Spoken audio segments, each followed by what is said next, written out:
The Famous, eksklusif di RCTI Plus. Buat Pak Sutisna dan buat Pak Suwarna, 2 kali 24 jam, saudara berdua tidak melaporkan saya ke polisi, saya akan laporkan saudara ke Polda Jabar. Kalau saudara laporkan, tetap saya laporkan hari Selasa saudara berdua ke Polda Jabar.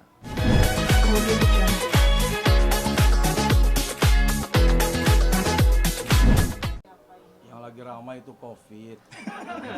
Emang ada lagi yang lebih ramai? Itu yang dilaporin yang di Garut. Ya, pertama-tama saya berterima kasih nih sama teman-teman wartawan yang sudah ikut mengapresiasi.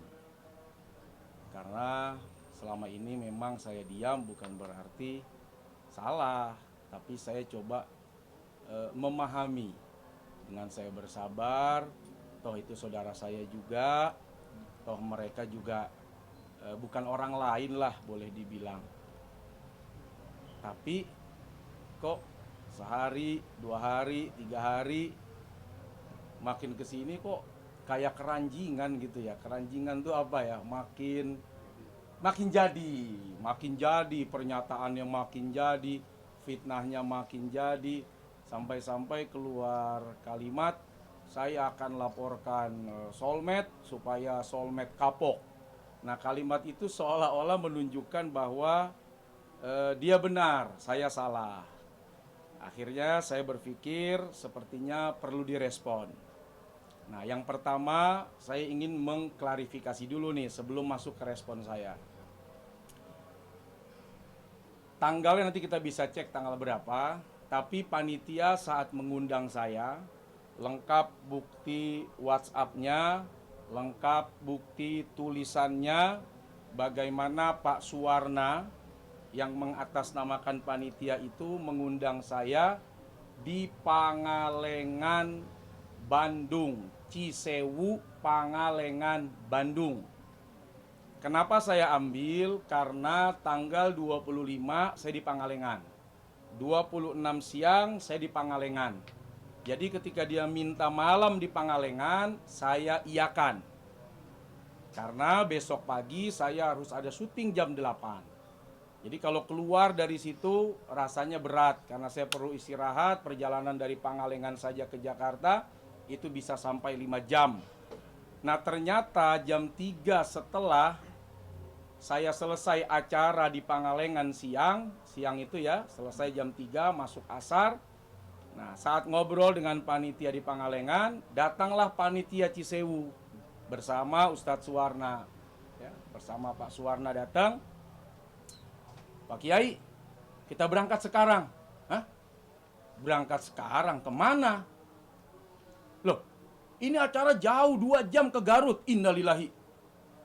Bukannya di Pangalengan malam ini. Saya kaget dong. Berubah Loh, lokasi. bukan. Ini di Garut.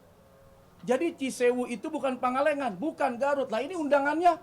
Lah nggak tahu. Ah, saling menyalahkan. Akhirnya saya sampaikan kepada panitia, berangkatlah kalian dulu. Kasih saya berpikir. Insya Allah ba'da maghrib akan ada keputusan.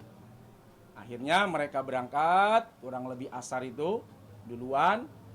Nah, saya di satu tempat gitu ya di losmen lah boleh dibilang. Saya tempat istirahat itu malam, saya ngobrol diskusi sama teman-teman. Gimana ini? Nah, tapi jawaban Ustadz Hasan saat itu, pulang aja Kiai. Karena sudah di luar konteks perjanjian. Bukan lokasi. Pangalengan tapi Garut, Cisewu, 2 jam kurang lebih dari Pangalengan. Nah, saya berpikir merenung lagi, tapi kasihan saat ini jamaah mungkin sudah kumpul, sudah ramai. Sudahlah kita berangkat. Walaupun saya harus berhitung besok sampai Jakarta itu jam berapa. Qadarullah, ini takdirnya Allah ini. Tiba-tiba begitu saya sampai di Talango atau apa gitu namanya ya. Saya coba cek ya.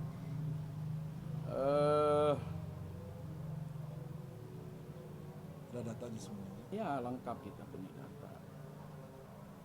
Saya sampai di apa ini? Kalau alamatnya sih Mekar Mulia apa-apa gitu. Nanti kita lihat lagi, saya tunjukkan. Iya. Nah, di depan itu ada jalan putus. entah longsor, entah jembatan putus, entah apa saya nggak tahu. Petugas minta kita untuk balik karena tidak bisa lewat. Kurang lebih jam 8, jam 8 setengah 8. Karena ba'da maghrib saya udah ambil keputusan, kita berangkat. Nah, saya tanya sama petugas, ada jalan alternatif nggak? Ada Pak Ustadz, tuh lewat situ. Allah karim, jalannya asyik. Satu jalur. Kecil Mobil banget. saya gede. Udah kita masukin. Sampai di tengah-tengah, arus dari bawah. Ini kan mereka kan yang sebelah sana kan juga nggak bisa lewat nih. Lewatnya dari situ juga. Itu sudah terlalu padat. Sampai-sampai kita tuh ngejepit aja udah, ngejepit aja setengah jam, nggak bisa kemana-mana. Sampai akhirnya datanglah petugas yang mengatur, udah pulang aja Pak Ustadz, susah lewat, kenapa? Karena panjang betul di bawah. Pertanyaannya, mau ditabrakin tuh mobil di depan kita? Kan nggak mungkin. Di depan longsor, cari alternatif udah nggak bisa lewat, petugas yang suruh balik, kita puter akhirnya. Dan itu ada videonya, saya videokan. Dan itu sudah saya kirim ke Pak Tisna, ya. Iya. Lurah ngakunya. Ngakunya lurah. Nah, ke Pak Suwarna, udah saya kirim, ini keadaan begini. Ibarat orang nih force major, di depan ada bencana, sudah mencoba tetap tidak bisa dilewati, mau bagaimana? Saya udah setengah jam lebih di sini. Tunggu. Nunggunya aja bisa hampir 1,5 jam. Itu kalau lancar. Kalau macet 2 jam, bolak-balik 4 jam. Jam udah 8:30. Apa nggak ditimpukin lagi tuh? Cuman buat dieksekusi saya di sono. Karena telat ya. Nah, itu kalau bisa lewat. Betul. Kalau bisa, tapi memang nggak bisa. Karena arusnya kuat, karena hari Minggu, orang pulang liburan. Nah, ini hari Minggu nih, malam Senin, orang pulang liburan. Saya sudah sampaikan permohonan maaf, bla bla bla bla bla bla. Tetap maksa, wajib datang, harus datang. Dalam hati saya, ya Allah, sudahlah kamu berbohong soal tempat. Seyogianya saya tidak datang aja nggak masalah, karena kamu sudah bohong dari awal ngundang. Ini dengan hati yang lapang, pertimbangan kemanusiaan, saya tetap mau datang.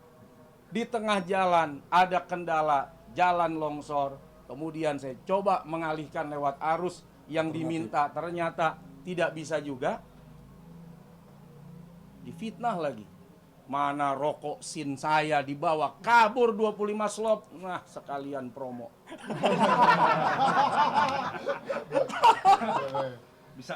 Bisa kan? Iya dong, kan faktanya emang rokok sin saya dibawa kabur 25 slop. Nggak dibayar sampai gini hari. Itu saya rela loh, sayang istilah udahlah, sudahlah manusia ada khilafnya.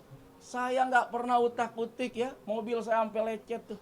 Atasnya udah kena penghalang tuh. Udah, saya nggak ada cerita ABCD saya telan sendiri tuh persoalan. Tahu-tahu kok asik gitu ya, fitnahin orang, dan bikin berita, bikin fitnah. Terus pakai bilang harus dilaporkan ke polisi karena sudah keterlaluan segala macam. Nah, dari situ saya mulai istikharah. Dulu waktu ada ayah saya selalu bilang, jangan biarkan orang berbuat begitu kepada kita. Jangan, kata ayah. Karena ayah udah meninggal nih. Ayah saya udah nggak ada. Sekarang waktunya saya menentukan pilihan sendiri. Nah, setelah saya melihat berita kok didiemin, makin keterlaluan gitu ya. Seolah-olah orang yang sabar, orang yang diem dianggap salah. Sampai keluar statement, wah akan melaporkan ke polisi, ke Polda segala macam biar solmed kapok. Saya bacanya tuh kayak orang, Masya Allah. Dia nggak sadar apa ya, kalau dia ngundangnya ke Pangalengan, Bandung, tapi dia larikan saya ke Garut. Maka inilah pernyataan saya sekarang. Setelah tadi nih kita lihat ya fakta sekaligus informasi yang saya miliki soal latar belakang. Kemudian saya sudah sampaikan soal kenapa tidak sampai ke lokasi karena ada bencana, ada musibah. Nah, kemudian kenapa saya harus ambil sikap hari ini? Saya hanya ingin menyampaikan kepada Pak Suwarna dan Pak Tisna. Berhari-hari saya perhatikan berita Anda ingin melaporkan saya ke polisi. Maka dalam waktu 2 kali 24 jam, kalau Anda tidak laporkan saya ke polisi, Anda yang saya laporkan.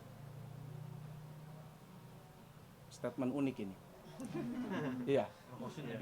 Rokok sin. Emang kalau ngerokok sin rada unik. Rada unik.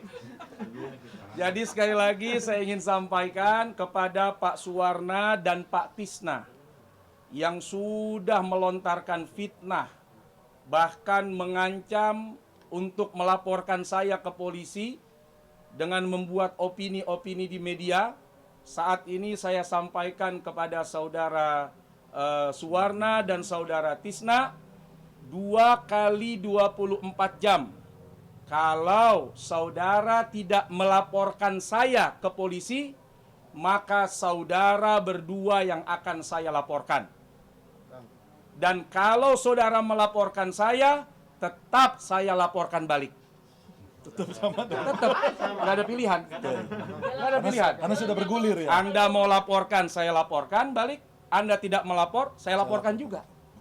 Dalam jangka waktu 2 kali 2 kali 24 jam. 2 hari ke depan lah ya. Jadi kalau berita ini keluar hari Jumat, hari Minggu, mungkin Senin dia punya waktu melapor saya. Selasa saya ke Polda Jabar. Insya Allah. Kang, punten Kang, kalau Ya. yang soal dia bilang bawa kabur uang itu gimana ya? Bawa kabur rokok. Uang. Katanya sudah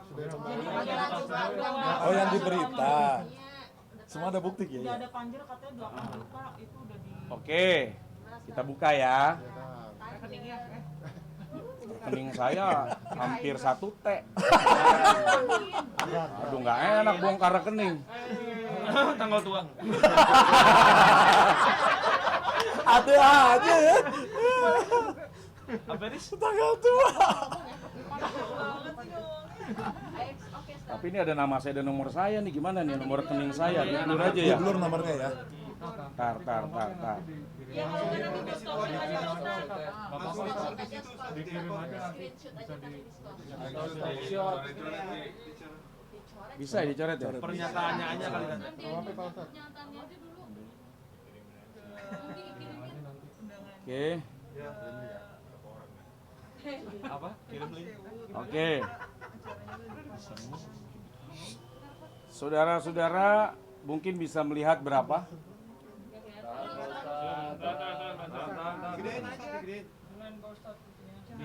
Di zoom. Gimana ya caranya? Udah habis ini. Ditarik.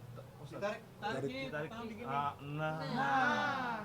Lagi-lagi. Nah, Lagi dong. aman itu. Udah nggak bisa. Ya udah. Nah, itu udah pas itu. Di sini tertulis masih Bandung. Bandung. Bandung BNDG. 26 September. Ya. Malam Bandung. BNDG. Bandung. Boleh ke kiri. Berapa ini? 2 miliar apa? Oh, 2 juta.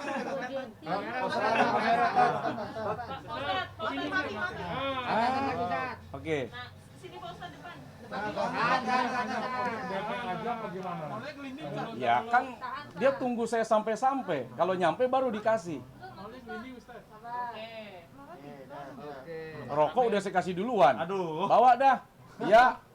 Ures ya. Oke, selanjutnya Pak Ustadz. Ya, nih. Aduh, saya nggak enak ngomongnya lah, baca sendirilah. Ngomong nggak enak saya itu. Ya, DP acara. Nah, Bandung lagi kan? Bukan Garut Bandung loh, Bandung loh. Garut ya. Bukan Garut, Bandung. Acara tanggal 26 September. Bandung. Malam. Oke. Gimana Kang pernyataannya Kang soal lagi? Oke, sekarang ini pertama ya. Saya buktikan lagi nih. Itu sewu Bang. Ini gede.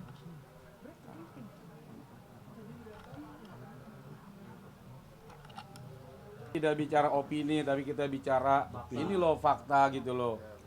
Fakta bakti. Nggak apa-apa, biar dia mikirin senjatanya lagi kan. Ya, ini Pernyataannya kali tulisannya ya dari Pak Suwarna, 26 September ada 2 titik. siang Masjid Besar Pangalengan, malam Masjid Cisewu Pangalengan Kiai. Pangalengan ya. Ya, Pangalengan ya. Oke, Pangalengan ya. tahan. Itu rokosin di Pangalengan, Pak. Iya. Oke. Sudah dapat semua. Oke, sekarang saya sampaikan lagi nih. Dia kirimkan spanduk tulisannya semuanya di Kabupaten Bandung, Kecamatan Pangalengan Kiai. Oke. Berarti bukan di Garut ya? Bukan. Karena kalau Garut pasti saya nggak mau karena saya harus syuting paginya. Pak Ustadz, belum. Oke, yang sini dulu deh. Oke. Sorry. Maaf ya. Iya, Pak Ustadz. Jangan. Belum makan gue. Oke. Oke, yang sini Oke. Selanjutnya, Pak. mau ngambil? Bapak yang Udah. sini nanti aja, Pak Ustadz. Oke, dia kirimkan bukan spanduk, apa namanya ini ya? Banner. Banner ya, banner. Banner. Banner ini dia sebutkan semuanya di Kabupaten Bandung, Kecamatan Pangalengan Kiai. Karena di Cisewu ini tulisannya nggak ada Garut. Oke. Cisewu Pangalengan. Ya, Cisewu Pangalengan di bannernya tidak ada tulisan Garut. Jadi betul-betul kayak sudah bermufakat untuk udah jangan tulis Garut. Entah kalau Garut, Solmed pasti pulang. Kenapa? Karena besok dia syuting. Jadi kayak ada dugaan gitu loh. Karena yang lainnya tuh Pangalengan Bandung, semua ada tulisan. Kecuali itu. Oke, mungkin teman-teman pernah melihat saya bikin video Ya. yang pakai baju merah? Pernah? Kenapa saya bikin video? Karena dia mengirimkan banner tadi, sekaligus dia menulis video Kiai buat meyakinkan ke mereka. Apa isinya? Buat warga Pangalengan Bandung, jangan lupa ya, hadiri acara pengajian tablik akbar bersama saya Ustadz Solmed pada tanggal, tempat, jangan lupa datang ya. Ada di brosur atas waktu dan tempatnya Kiai. Ini brosurnya yang dia tunjukkan. Artinya brosur ini adalah untuk Pangalengan, bukan Garut. Tahan, Kiai.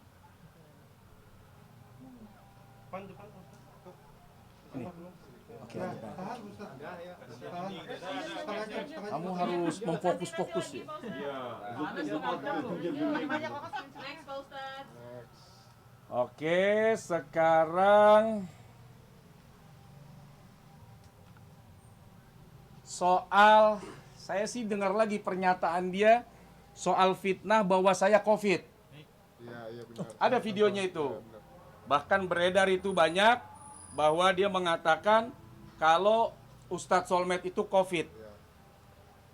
Orang yang COVID saja menutupi diri tidak COVID, itu bisa kena pasal. Ini orang nggak COVID dituduh COVID coba. Padahal setiap saya ngisi acara selalu saya kalau tidak swab antigen, PCR. Dan hasilnya semua negatif. Pulang saya dari Pangalengan, saya tes PCR, tes swab antigen. Dan itu saya sampaikan di jamaah. Artinya saya sampaikan pada saat saya ceramah tuh selalu saya bawa, karena petugas kan saya tunjukkan ini hasil tes saya. Kok bisa malam itu dia bilang saya COVID, kata istri saya. Istri saya kagak tahu nomornya. Istri saya nggak ngerti apa-apa. Ini bisa jadi fitnah di hadapan publik, bahkan sengaja diekspos. Saya akan kenakan pasal berlapis-lapis kayak kue. Ratusan. Nah, itulah yang saya bilang, kenapa tidak difikirkan dulu saat Anda melontarkan sampai memfitnah orang. Pikirkan dulu, pikirkan. Orang sabar belum tentu salah, orang diam belum tentu salah. Tapi ternyata kok didiemin, kok makin keterlaluan gitu ya, melontarkan pernyataan-pernyataan. Jadi kayak bola salju ya. Ya, Makin jadi gede. merasa bahwa Solmed diem, udah hajar terus. Nah, dulu ayah saya yang selalu larang, jangan biarin kamu dizolimin. Ayah saya udah meninggal nih, saya istikharah sendiri.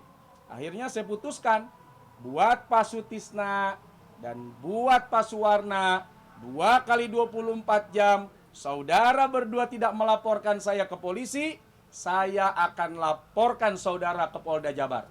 Kalau saudara laporkan, tetap saya laporkan hari Selasa saudara berdua ke Polda Jabar. Tidak ada pilihan.